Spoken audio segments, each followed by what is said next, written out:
एक एक सूत्र, एक एक भाव जो इस व्यासपीठ से दिया गया है वो सब आपके लिए लाभकारी है। एक भी वस्तु ऐसी नहीं है जिसको आप ग्रहण नहीं कर सकते, परंतु अब आपको उसका विचार प्रारंभ करना है। विचार ही ज्ञान की पाचन क्रिया है, नहीं तो ज्ञान भी अपच कर देता है। कई लोगों को ज्ञान का अपच हो जाता है, जैसे रावण को हुआ था। रावण केवल ज्ञान अर्जित करता गया, कभी उसको पाचन करने का, कभी उसको व्यवस्थित करने का विचार नहीं किया। और स्थिति क्या हुई, आज तक अपच हो रही है बेचारे को, हर दशहरा पे जलाया जाता है। ज्ञान का भी पाचन होना चाहिए, ज्ञान का भी अनुसंधान हमारे शरीर में वो लगना चाहिए। किस रूप में? मनन के रूप में, विचार के रूप में। यदि आपने कथा सुनी लेकिन उसका चिंतन नहीं किया ना, तो आप बहुत कुछ खो रहे हो। भागवत चिंतन का विषय है, और जब आप चिंतन में रति लगा देते हैं ना, तो चिंता नष्ट हो जाती है। चिंता की औषधि है चिंतन, और चिंतन संसार का नहीं होता। संसार की सदैव चिंता होती है, चिंतन केवल परमात्मा का होता है, चिंतन केवल ज्ञान का होता है, चिंतन केवल भाव का होता है। संसार का चिंतन नहीं होता, पत्नी का, बच्चों का, व्यापार का, ये तो चिंता होती है। चिंता चिता समान, और चिंतन श्री हरि के समान है। तो चिंतन में अब लगना है आप लोगों को। ये पूरे साल के सबसे अहम दिन हैं हमारे, शुरुआत के 7 दिन, और इनको हमने कहां व्यतीत किया? भागवत जी की शरण में। इतने सूत्र यहां से मिले हैं, इतने सूत्र मिले हैं, कितनों को आपने खो दिया, कितनों को आपने सुना नहीं। सबको पुनः विचार करके, यूट्यूब पर भी पूरी कथा है, भक्ति पथ यूट्यूब चैनल पर पूरी कथा है, दोबारा सुनिए और एक एक वस्तु को चिंतन कीजिए। तब आप पाएंगे कि आपने क्या पाया, आपको क्या मिला। तब वो खाई हुई वस्तु जैसे शरीर में लगती है, ऐसे ये सुना गया ज्ञान बुद्धि में लगेगा, मन में लगेगा, और विचार के रूप में, क्रिया के रूप में प्रकट होगा।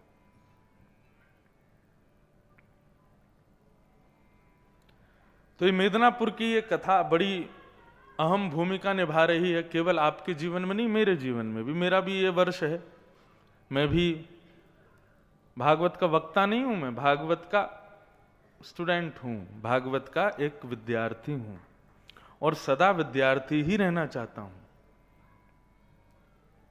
विद्यार्थी बनने में फायदा है, अध्यापक बनने में फायदा नहीं है, क्योंकि विद्यार्थी को सब सिखाते हैं, अध्यापक से सब केवल सीखना चाहते हैं। सदैव विद्यार्थी रहो। तो मैं तो भागवत का विद्यार्थी हूं। हर वर्ष हर कथा एक नया चैलेंज लेके आती है। मैं आज, भैया कहाँ गए, वो भैया बैठे हैं यहीं पर, बैठे हैं सामने, उनसे आज कह रहा था कि मेरा सबसे थका हुआ दिन होता है 7वां दिन। क्यों? पूरे 6 दिन की थकान आ जाती है, और फिर मन में आता है इतना सब सामान आया, इतनी सब व्यवस्थाएं हुई, इतनी पूरी मंडली साथ में लेकर के चलते हैं, इतनी चिंताएं। एक परिवार अकेले की चिंता नहीं है, यहाँ जितने लोग साथ में मेरे आए हैं, 20-25 लोग, हर एक के परिवार की चिंता का जिम्मेवार मैं हूं। इतने लोगों के परिवार की चिंता, इतने लोगों के रहने खाने की, सब आने जाने की व्यवस्था की चिंता। अब फिर से सबको लेके अयोध्या पहुंचना है, फिर वहां 7 दिन की कथा, और वो तो बहुत बड़ी कथा है, वहां लाल जी का उत्सव है। इतनी सब चिंता, और उसमें भी व्यवस्थित होकर के बैठ करके 4 घंटे बड़े धैर्यवंत होकर के कथा सुना रहा हूं। ये मेरा बल नहीं है, ये ठाकुर जी की कृपा है कि वो कथा कहवा लेते हैं।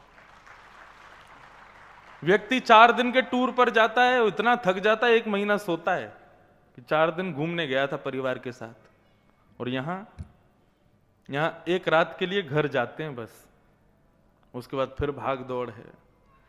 इतनी मेहनत, इतना सब कर रहे हैं, ये सब लाल जी की कृपा है कि ये सब चल रहा है, बन रहा है, हो रहा है, जितना हो सके कर पा रहे हैं। न वलम ममई तद, ठाकुर जी की कृपा है।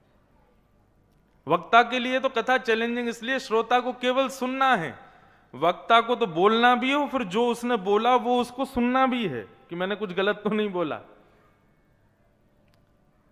वक्ता तो वक्ता और श्रोता दोनों होता है। तो भैया अब आपके लिए कल से विचार के दिन प्रारंभ हैं।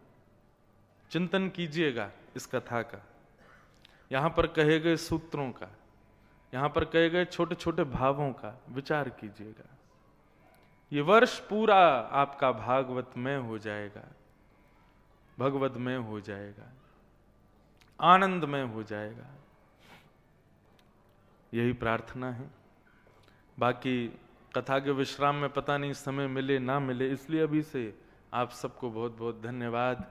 आप लोग इतने समय निकाल करके यहाँ पधारे, कथा में आप लोगों ने अपनी सहभागिता व्यक्त की, सुंदर इस कथा को आप लोगों ने श्रवण किया। और मैं एक प्रकार से कहा करता हूं, भागवत क्या है, ये आने वाले सब श्रोताओं का विवाह उत्सव है। आप सब लोग जो जो यहाँ प्रथम दिन से अनवरत आ रहे हैं, सबका विवाह आज संपन्न हो रहा है। और ये विवाह किससे हुआ? विवाह हुआ स्वयं श्री कृष्ण से। आज 7वां फेरा आपका कंप्लीट हो गया है और अब ठाकुर जी आप सबके हैं। जैसे कल गोपियों के साथ महाराष्ट्र में सबके ठाकुर जी हो गए, वैसे अब हम सबके हैं, ज्ञान के रूप में और वो भक्ति के रूप में, उस भाव के रूप में, इस कथा की स्मृति के रूप में, जो हमारे भीतर जो याद इस कथा की बन गई ना, वो ठाकुर जी हैं। उनको स्वीकार कर लो, धारण कर लो, उनके साथ में अब आप लोग अपना आगामी जीवन वर्ष खूब आनंद से व्यतीत करना। मेरी बहुत बहुत शुभकामनाएं आप लोगों के लिए। आज कुछ प्रश्न आए हैं।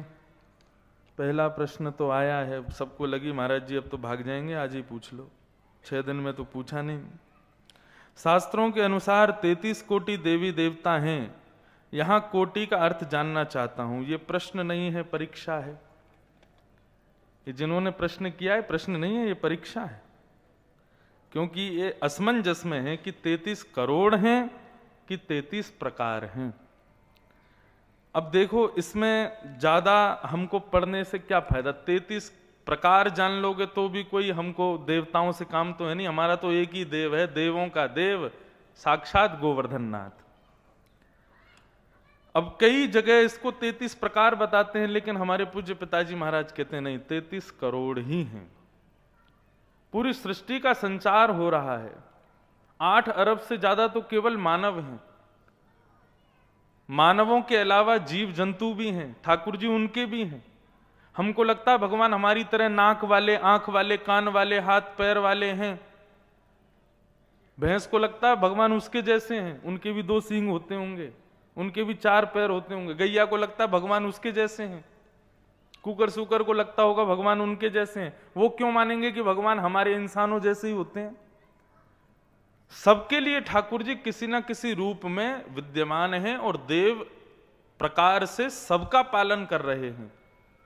हम जितना जानते हैं हम केवल उतना देखते हैं, लेकिन यह संभव नहीं है कि केवल इतना ही है संसार, इतनी ही है सृष्टि, इतना ही है विश्व, इतना ही है यूनिवर्स। नहीं, भगवान श्यामा श्याम दोनों ब्रजमंडल में लीला कर रहे थे, तो श्री उद्धव जी महाराज गए तो ललिता विशाखा ने रोक दिया, बोले आप अंदर नहीं जा सकते, ठाकुर जी लीला कर रहे हैं, ये निकुंज की लीला है, यहां पर साधारण लोगों को प्रवेश नहीं है। उद्धव जी ने कहा मैं उद्धव हूं, भगवान कृष्ण का सखा हूं। बोले तुम कौन से उद्धव हो? बोले कौन से उद्धव, क्या एक ही उद्धव है? ललिता विशाखा ने कहा जरा इधर आकर के देखो। तो जाकर के उद्धव जी ने जब ऊपर से झांक करके देखा तो ऐसे असंख्य लोग थे और उन असंख्य लोगों में असंख्य उद्धव थे। बोले तुम कौन से हो बताओ इनमें से? ब्रह्मा चकित हो जाते हैं। ब्रह्मा जाते हैं तो ब्रह्मा से भी यही कहते हैं कि तुम कहां के ब्रह्मा हो? बोले ब्रह्मलोक पे ब्रह्मा है। बोले भगवान के एक रोए में करोड़ों ब्रह्मांड हैं, उसमें से एक ब्रह्मांड में हम लोग रहते हैं। तो सोचो ठाकुर जी के शरीर में कितने रोए हैं और कितने रोयों में कितने ब्रह्मांड, कितने ब्रह्मांडों में कितने लोग रहते होंगे, हम नहीं जानते उस चीज को। इसलिए ज्यादा विस्तृत विषय में प्रवेश करने की जरूरत नहीं है। 33 करोड़ ही हैं, इसको स्वीकार किया जाए, परंतु हमको 33 करोड़ से क्या लेना देना। लोग प्रश्न पूछते हैं सुदामा जी के माता पिता का नाम क्या था। अरे भाई, तुझको क्या करना उससे कि उनके माता पिता कौन थे? सुदामा जी से तो तुम्हारा पेट भर नहीं रहा है, सुदामा जी को पहचान नहीं, उनके माता पिता को। एक आया, बोले महाराज जी आप एक बात बताओ, राम जी की दादी कौन थी? मैंने कहा मुझे क्या पता भाई। और एक बात बता, ये प्रश्न से तेरा क्या हल हो रहा है कि राम जी की दादी कौन थी? तो इसका यही उत्तर है कि 33 करोड़ ही हैं। भागवत में स्वयं भगवान कहते हैं कि मेरी लीला को, मेरे व्यवहार को कोई समझ नहीं पाएगा, और जो कहता है कि मैं समझ गया, सतुबाल बुद्धि, वो बालक है, वो मंद बुद्धि है। क्यों? भगवान हंस करके कह रहे हैं, बोले मुझे कोई नहीं समझ पाया, आज मेरी लीला को कोई नहीं समझ पाया, इसलिए जितना समझ में आ रहा है उतना ग्रहण करो। दूसरा प्रश्न क्या आया है?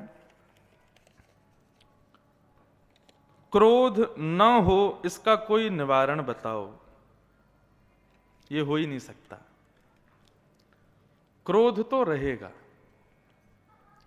आपको पता है संसार में जितने भी अवगुण हैं ना, मानव के अंदर सब होते हैं, बस संग जैसा मिल जाता है, उस संग के अनुसार कोई ना कोई एक्टिवेट होता रहता है। हमारे अंदर व्यसन करने का भी दुर्गुण है, लेकिन बस संग नहीं मिला है। जैसे ही संग मिल जाएगा और अधिकतर उस संग का हम संग करने लगेंगे, व्यसनी लोगों का, तो वो व्यसन का ही गुण, अवगुण जो है हमारे अंदर, वो एक्टिवेट हो जाएगा। तो क्रोध जो ये अवगुण है ना, ये सब मानव के अंदर होता है। संसार में जन्म लेने वाला कोई व्यक्ति ऐसा नहीं जिसको क्रोध नहीं आता, लेकिन क्रोध ज्यादा या कम ये हमारे हाथ में है। क्रोध पूर्ण रूपेण खत्म तो नहीं हो पाएगा, नहीं तो फिर आप भगवान हो, नहीं तो आप कोई दिव्य महापुरुष ही हो। कोई हिमालय पर जाता है, कोई गंगा किनारे जाता है, कोई गंगा सागर जाता है, कोई आदि आदि घरों को छोड़ छोड़ करके चले जाते हैं, लेकिन फिर भी क्रोध को नहीं जीत पाते। क्रोध घटना चाहिए, और क्रोध घटेगा ज्ञान से। व्यक्ति जब अज्ञानी होता है ना, तब उसको क्रोध आता है। क्रोध कब आता है? जब वस्तु की पूर्ण जानकारी नहीं होती, तब उस पर हम जितनी जानकारी रखते हैं उतनी जानकारी के अनुरूप हमको क्रोध आने लगता है। लेकिन जब ज्ञान की प्राप्ति होती है सत्संग के द्वारा, हम संत जनों और विद्वत जनों के संग में रहकर के उनके भाव श्रवण करते हैं, तो धीरे धीरे सत्संग से, ज्ञान से क्रोध कम होने लग जाता है। खत्म तो बिल्कुल कभी नहीं होगा। एक श्लोक है, उस श्लोक में बताया क्रोध अच्छा कौन सा और बुरा कौन सा। श्लोक तो मुझे याद नहीं, थोड़ा बहुत याद है। उसमें लिखा है कि क्रोध कैसा अच्छा होता है। बोले श्रेष्ठ क्रोध जल के समान होता है, पानी के जैसा।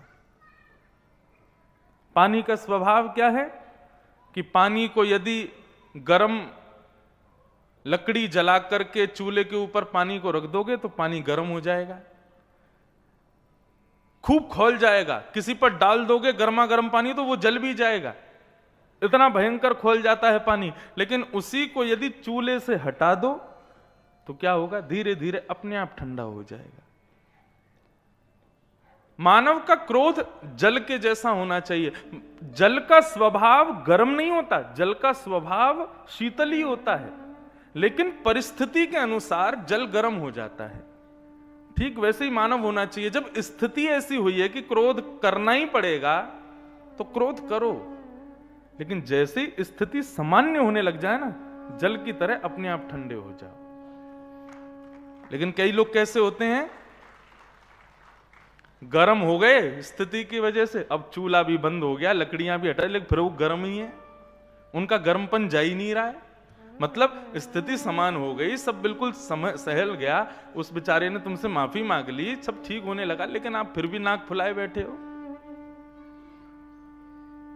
ऐसा क्रोध अच्छा नहीं। क्रोध तो जल के जैसा होना चाहिए। जब स्थिति बिगड़े तो खूब अधिकार दिया है शास्त्रों ने, क्रोध करो। देखिए क्रोध क्या है, बच्चों को, एम्प्लॉयज को, अपने नीचे काम करने वाले वर्कर्स को, अपने परिवार के लोगों को एक सही मार्ग दिखाने के लिए क्रोध का प्रयोग करना चाहिए, अपना दबदबा बनाने के लिए नहीं करना चाहिए। शास्त्र आज्ञा करते हैं सबसे बड़ा दान क्या है? संसार में सबसे बड़ा दान है दूसरे को तुमसे भय ना हो, अभय दान। किसी को तुमसे डर नहीं लगना चाहिए, ये अभय दान, ये सबसे बड़ा दान है, चाहे वो तुम्हारा पुत्र पुत्री ही क्यों ना हो। लेकिन अभय दान का मतलब ये नहीं कि सारी बाउंड्रीज तोड़ दो उनकी, तुम चाहे जो करो कुछ करो, कोई बाउंडेशन नहीं, तो बिगड़ जाएंगे। उनको संभालने के लिए, उनको समझाने के लिए, जैसे आप रोड पर गाड़ी चलाते हो तो जगह जगह पर सरकार ने साइन बोर्ड लगा रखे हैं, यहाँ 30 किलोमीटर प्रति घंटे की रफ्तार से चलो, यहाँ पर 80 किलोमीटर प्रति घंटे की रफ्तार से चलो। लेकिन आदमी भगा रहा है 120, तो सरकार क्या करती है? फिर कैमरे लगा देती है, उसमें फाइन लगा देती है, पुलिस खड़ी कर देती है, यदि तुमने तेज दौड़ाई तो तुम्हारा चालान कट जाएगा। उस चालान के डर की वजह से, कैमरे की डर की वजह से आदमी फिर साइन बोर्ड देखता है, अच्छा 80 पर चलानी तो 80 ही चलाएगा फिर।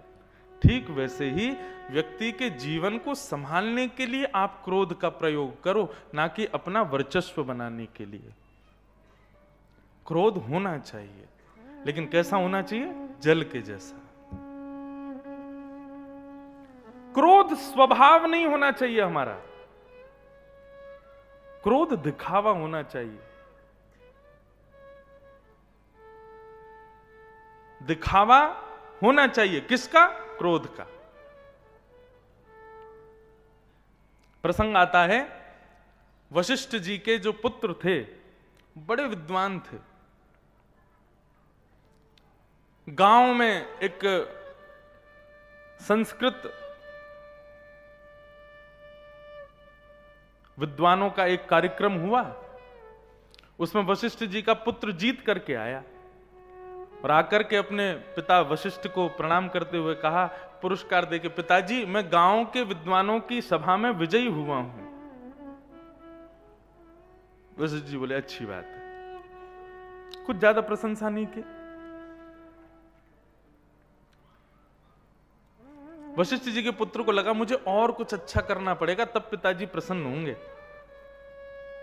तो उसने पूरे जिले के विद्वानों की एक सभा में जाकर के ऐसा उद्बोधन किया कि वहां भी वो विजय हुआ, वहां पुरस्कार मिला, लाकर के वशिष्ठ जी को दिया। बोले पिताजी अब मैं पूरे जिले के विद्वानों में प्रथम श्रेणी पाया हूं, ये पुरस्कार। वशिष्ठ जी ने फिर भी कोई प्रशंसा नहीं की, बोले अच्छी बात है और मेहनत करो। पुत्र ने और मेहनत की, पूरे प्रांत के विद्वानों का एक कार्यक्रम हुआ, उसमें वशिष्ठ जी का बेटा जीत करके आया। उसको लगा अब तो पिताजी मुझे गले से लगा लेंगे, अब तो मुझे हृदय से लगा के बोलेंगे बेटा मैं तेरे से, तुम पर मुझे बहुत गर्व है, ऐसा कुछ कहेंगे, अच्छे शब्द कहेंगे। जा करके पुरस्कार दिया, पिताजी अब तो मैं पूरे प्रांत के विद्वानों में प्रथम श्रेणी पाया हूं। वशिष्ठ जी ने कहा अच्छा अच्छी बात है, रख दो बेटा, मैं जा रहा हूं कहीं कार्यक्रम में, और थोड़ी मेहनत करो। कुछ अच्छा नहीं बोला ज्यादा। बेटा ने और मेहनत की, काशी के विद्वानों को परास्त करके विजयी होकर के लौटा और मन में सोचा पिताजी अब तो कोई रास्ता बचा नहीं, काशी के विद्वानों को हरा दिया मैंने, अब तो पिताजी मुझे हृदय से लगा लेंगे और बड़ी प्रशंसा करेंगे। वशिष्ठ ऋषि को जाकर के उसने दिया, पिताजी अब मैंने काशी के विद्वानों को हरा दिया, मैं जीत गया। अच्छा अच्छी बात बेटा, और मेहनत करो। चले गए। तो वशिष्ठ ऋषि के पुत्र को लगा कि पिताजी मेरे सब जगह विजय होने से, मेरी इतनी ख्याति होने से पिताजी को जलन हो रही है। पिताजी को लग रहा है कि मैं इनसे ज्यादा विद्वान हो गया हूं, इसलिए ये अच्छे शब्द नहीं बोलते, इसलिए मुझे हृदय से नहीं लगाते, इसलिए मेरी प्रशंसा नहीं करते। और वशिष्ठ ऋषि के पुत्र ने पूरे विश्व के विद्वानों को हराया और विश्व स्तरीय विद्वानों को हरा करके पुरस्कार लेकर के अपने पिता के पास जाने लगा। बोले यदि आज पिता ने मुझे गले से नहीं लगाया, मेरी प्रशंसा नहीं की, तो मैं समझ जाऊंगा कि पिताजी मुझसे ईर्ष्या करते हैं। और जाकर के चरणों में निवेदन किया, पिताजी विश्व के सारे विद्वानों को हरा दिया आज आपके पुत्र ने। आज आपका पुत्र इस पृथ्वी का सर्वश्रेष्ठ विद्वान है। वशिष्ठ ऋषि ने पत्र देखा, बगल में रख दिया, बहुत अच्छा, और मेहनत करो। चले गए, कुछ नहीं बोला। पुत्र को लगा कि पिताजी मुझसे ईर्ष्या करते हैं, इनको प्रसन्न करने के लिए केवल एक बार मुझे हृदय से लगा लें, इसके लिए मैंने क्या नहीं किया।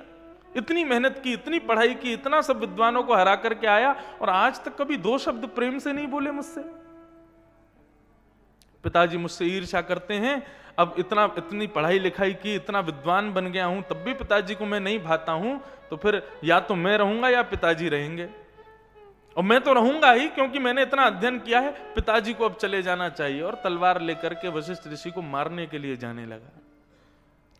अर्धरात्रि का समय जैसे ही पिता के कक्ष में जाने लगा, तो बाहर से कुछ ध्वनि सुनाई दी। वशिष्ठ ऋषि अपनी पत्नी से चर्चा कर रहे थे और कह रहे थे कि देवी देखा, हमारा पुत्र आज विश्व विजयी बना है।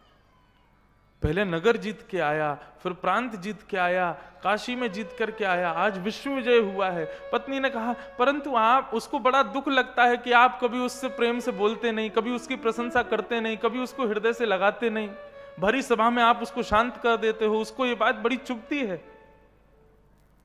वशिष्ठ ऋषि बोले, उसको चुबाने के लिए तो करता था, ताकि उसको चुभे तो वो और मेहनत करे और अच्छा करने का प्रयास करे। यदि जब वो गांव में जीत करके आया था, मैंने तभी उसकी प्रशंसा कर दी होती ना, तो आज वो विश्व विजय नहीं बन पाता। उसकी प्रशंसा नहीं की, सब जगह उसकी इतनी ख्याति नहीं गाई, उसको जगह जगह टोका, उसको जगह जगह डांटा, उसका परिणाम कि आज वो विश्व विजय बना है। जब ये बात सुनी, वशिष्ठ जी के पुत्र ने चरणों में जाकर के तलवार रख दी और कहा, पिताजी मैं विश्व से जीत गया, लेकिन अपने पिता से हार गया।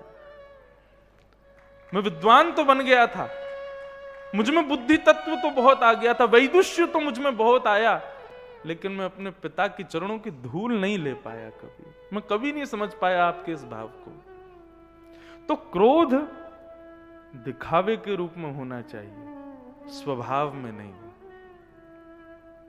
स्वभाव में आया क्रोध पतन करता है, क्रोध दिखावे में होना चाहिए। वो क्रोध बुरा नहीं है, अच्छा है, करना ही चाहिए। हमारे शास्त्र तो आज्ञा करते हैं, लालनाद बहुवो दोषात, लाड़ करने में बड़े दोष होते हैं, और ताड़नाद बहुवो गुणा, ताड़ना में बहुत गुण होते हैं। तस्मात् पुत्रम च शिष्यम च, पुत्र के लिए और शिष्य के लिए पिता और गुरु को चाहिए ताड़ेत न तु लाड़ेत।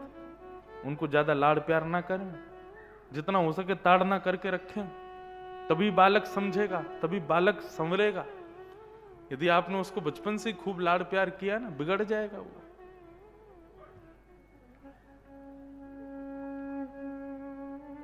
हमारे पूज्य गुरुजी जो मुझको पढ़ाते थे ना, पढ़ाते थे कि आज भी पढ़ाते हैं, अगर मैं 2 दिन भी घर पे हूं, आज भी आते हैं पढ़ाने। अध्ययन कभी रुकना नहीं चाहिए, चाहे व्यक्ति कितना बड़ा बन जाए, अध्ययन सदैव कुछ ना कुछ देता है। हमारे गुरुजी आज भी मुझसे यदि फोन पे बात करेंगे ना, 45 मिनट से कम तो बात करते नहीं, और 45 मिनट में भी 2 कथा मुझको सुना देते हैं, और वो कथा मेरे ऊपर ही सुनाते हैं, ताकि मेरा अहम नष्ट होता रहे, मुझ में कोई अहंकार ना आ जाए, कोई ऐसा। ये गुरुजनों का तरीका होता है, वो दिखावे में क्रोध करते हैं।